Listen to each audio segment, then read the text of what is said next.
Due to the sudden death of their player, the German team decided to withdraw from the tournament. A team from China has joined the competition as a replacement, a team against which Fnatic have never played before. I don't know so much about them, so I cannot really say anything, but they're probably good, so that's the only thing I can say.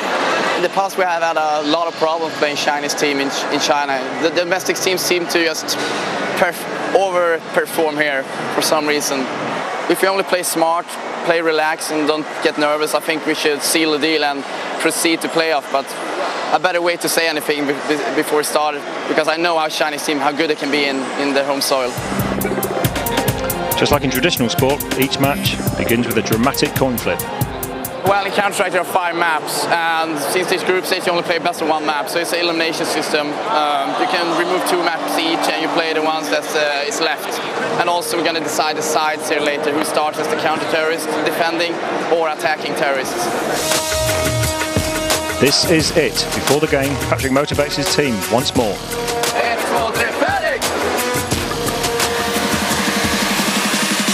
Patrick has to motivate his friends properly if they're to be fully focused and deliver their best performance. This is very important, especially at the beginning of a tournament.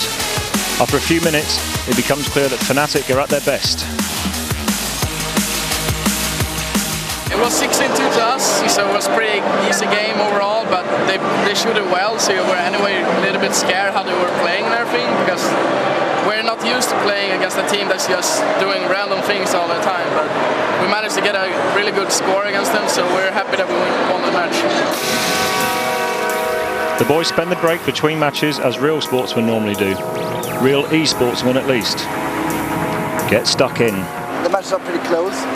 We usually have 5 or 10 minutes between the matches, but now for some reason we have 2 hours, so might as well eat something, and the only thing we can eat here in China, or right here, is McDonald's. Not because we don't like Chinese food, but the other places are crowded, so it's pretty fast, just grab some chicken and sit down, so it's pretty great. Other fast food restaurants are available. The lunch break gives the team a chance to discuss tactics for the upcoming match. Patrick seems particularly confident. The next team in the group is WNV, which has been pretty much the best team in China since 2006. But I think they lacked a bit of performance lately. They lost their first game 4-16. We won our first game 16-2. So with coming in with the momentum now from winning the first game, I feel very confident that we could beat them. As it turns out, he's right. With a final score of 16-7, the Swedes take an easy win. The final matches for first place in the group. Their toughest opponent, Team Na'Vi, is already awaiting in the semi-finals.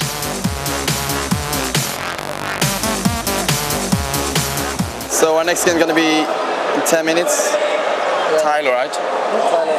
And if we win that, we're going to face Na'Vi. The last time we met them in the early playoff, they pretty much destroyed us. Well, you know what? I think we're playing so many tournaments, so it's just like a machinery that's going constantly for us. We don't really think that much about tomorrow. Today we're having group stage here. We can't really think about Na'Vi, which we might face, that we actually will face if we win the group. The prediction comes true. In the last match of the group stage, Fnatic's fate is decided. Now they know for sure, in the semi-final of the Intel Extreme Masters Global Challenge Shanghai, they will face their biggest rival, Na'Vi from the Ukraine. Now we're going to play them rather early in the first group, playoff round, but still, if we want to win the title here, we need to win against them. It doesn't really matter if it's the semi-final or the final itself.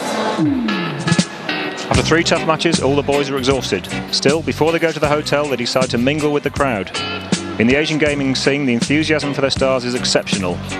Naturally, the athletes enjoy this attention.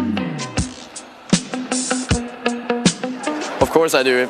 To get some attention from actually all the hours I put into it. And if people like the game and they like the way we play, I'm just satisfied to be a part of it, of course. All professional gamers experience such admiration. The absolute favourite of the Chinese audience is the Dutch Warcraft 3 legend, who goes by the name of Grubby.